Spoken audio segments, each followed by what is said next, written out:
Hi there, I'm Bill MacTiernan from Schenectady, New York, and this is my second video. I made one about 18 months ago as the leader of the cult of the radial arm saw, and this video is due to 0 requests, is a shop tour. I've looked at innumerable shop tour videos, and they are all essentially pretty boring. I can be equally as boring, but I will try to include some useful information. What else can I say? Shop tour. First thing you need in a shop is an apron. You have to have an apron. Aprons are multifunctional pieces of equipment. They keep stains off your trousers, which tend to come off the bench. They keep your belt buckle from scratching things when you pick it up. And lastly, if you forget to zip up your fly, doesn't matter. Okay, now let's look at some other pieces of vital equipment in the shop. Let's start with the heater. You need to have your shop warm. The Schenectady has these bone-cracking cold winters, and you can't let your shop get cold. This is a great heater. It's a sealed unit, it's natural gas, and it keeps this small shop very warm. Speaking of the size of the shop, this shop is 12 cubits by 13 cubits. I am not a professional. I don't sell my work. I'm an amateur, but I'm a pretty damn good amateur woodworker. No, not woodworker. I'm a furniture builder. I don't build kitchen cabinets. If it's got a plywood box and a face frame on it, it's a kitchen cabinet. I build furniture. Let's start with this shop. In my assembly area, I use 2 sets of sawhorses. Here are the high set. And the thing about these sawhorses is they have a tray top. The tray top keeps your piece from sliding off the sawhorses. This is my low set. When people tell me to get off my high horse, I go to my low horse. Let's look down at the floor. This shop has a rubber floor, and it's underneath the rubber is concrete. And the reason the rubber is there is to protect the things that you drop. So nice to see you. I drop something vital about every 6 months. Either it's an edge tool or a piece of a project that I'm making and the wood falls on the corner. And this floor prevents the edge tool from being chipped and prevents the corner of your stock from being crushed. I can't tell you how happy I am with this rubber floor. I make period furniture reproductions, and here's a sample of the kind of wood I buy.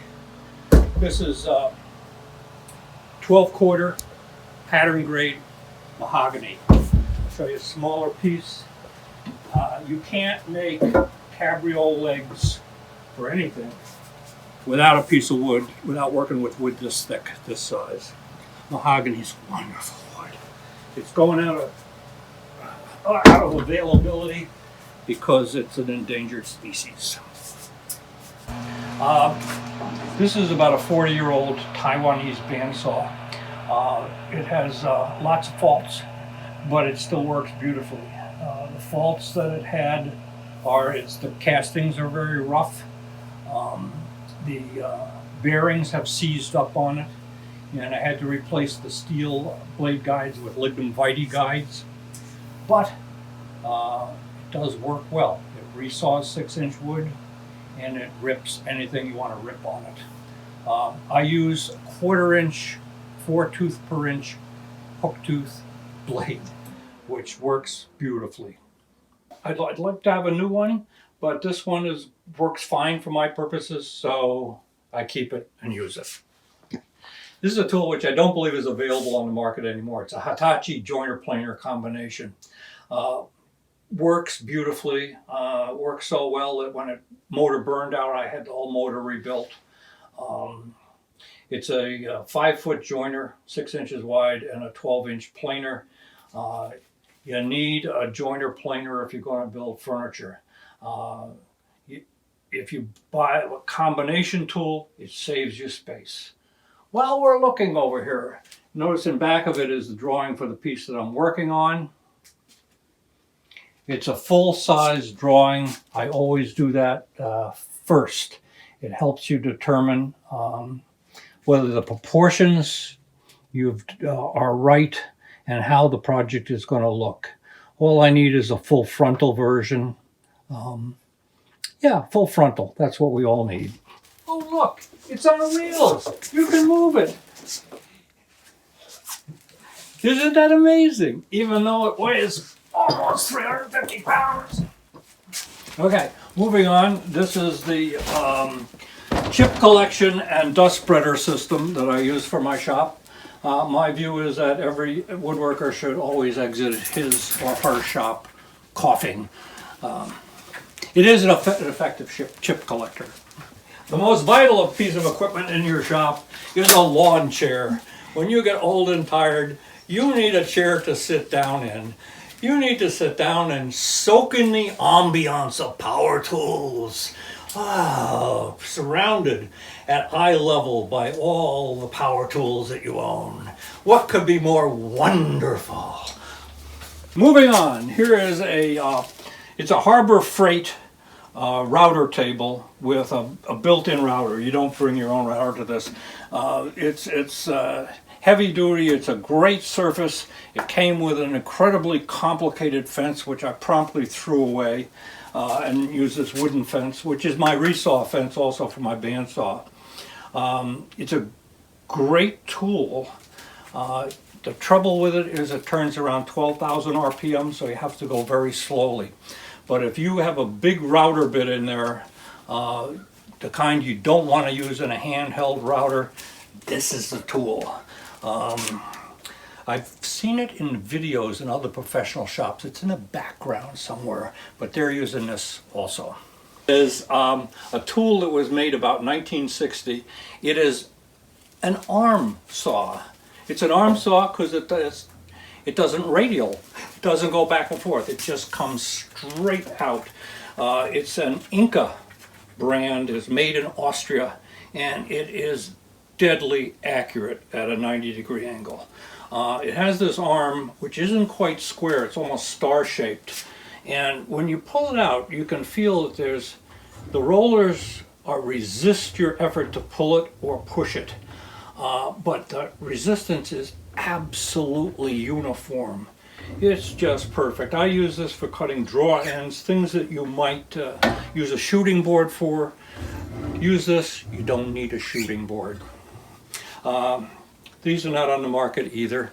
It comes with a small miter box type table, which isn't very effective. I built it into a table. It's actually a bit of vanity. I don't need it for the kind of work I do. It just helps me out a lot, and I love the accuracy of the thing. So it's in my shop.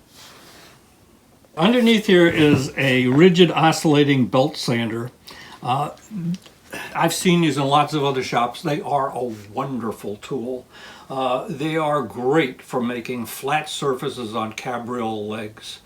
The other tool that is wonderfully useful for cabriole legs is the rasp. And the rasps I have are not ordinary rasps. They are pattern maker's rasps, and there's a big difference both in cost and in the effectiveness of the rasp. The cost is probably 10 times that of an ordinary rasp, and the reason is that the teeth are not aligned at all on this. The teeth are in erratic patterns, so it doesn't cut grooves in your work. The thing that rasps are great at is shaping round surfaces, especially maybe on a cabriole leg or any place where you want to round something off. Rasps are great because they don't pay any attention to grain. You don't have to worry about grain pattern. This rasp is probably the best one I've ever found. It's a Wahoo. It's made in France. It's the best thing to come out of France since mayonnaise, as far as I'm concerned. Okay, after you've rasped the bejeebers out of whatever you're working on, then you want to sand it. And this is the sandpaper to use. This is Norton Pro Sand 150 grit. It's practically the only sandpaper I use. It cuts so fast, it's unbelievable. Chisels. I have a set of good quality Japanese chisels, which work well. I also have some Lee Valley, one Lee Valley Super Duper chisel, which also works well. But my view is the chisels that works best are these. And I don't even have a place for them in my cabinets. These are File brand. They're made in Switzerland chisels.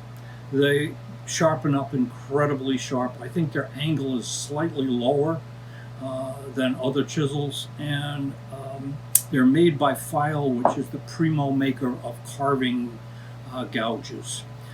I use them all the time. They're very expensive, so no one can accuse me of being a cheap chiseler.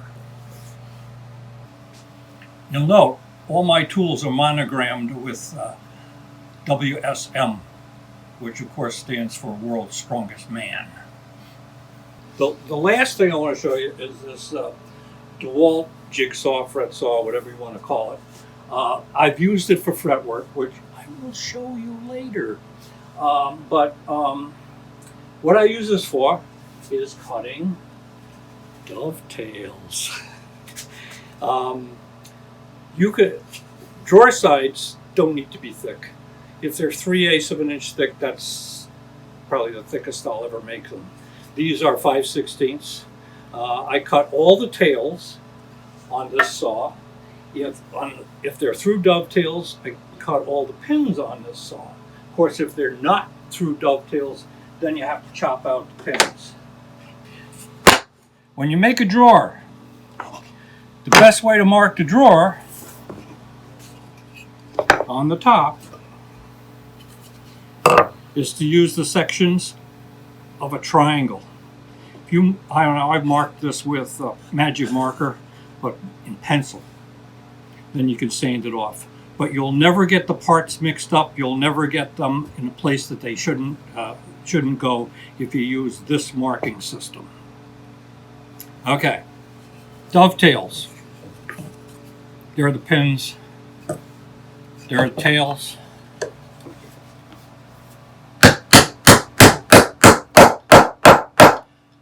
Dovetails are not only a joint, there's a lock joint in this direction, they are a friction joint. And if you're not cutting them so they're a good friction joint, you're not cutting them right. One other thing about dovetails. If you look at these, the pin comes to a point, which means I'm sawing the tail out by putting the saw blade into the same slot on either side of the tail of the pin while I'm sawing the tail out.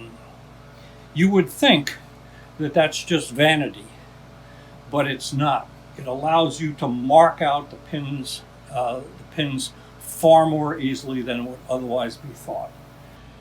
So when after you've cut your tails and you're marking out your pins, especially where there's a lip on the drawer, you put your drawer side in location and just put a knife point in like that.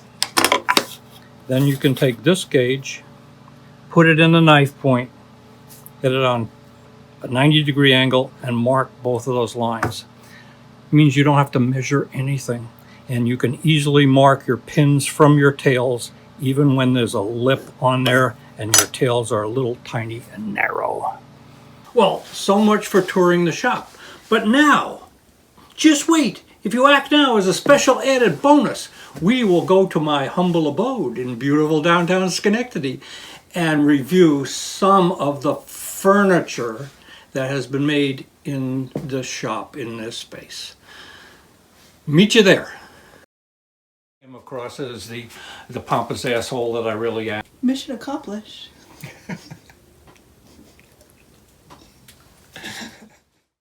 Well, here we are in my home in downtown Schenectady. Welcome. We came here to look at some furniture that I have built in my shop, and here we are.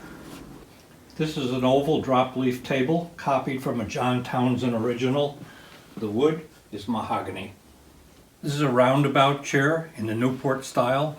The wood is mahogany. This is a Bombay secretary copied from an original by Samuel Gould. The wood is mahogany.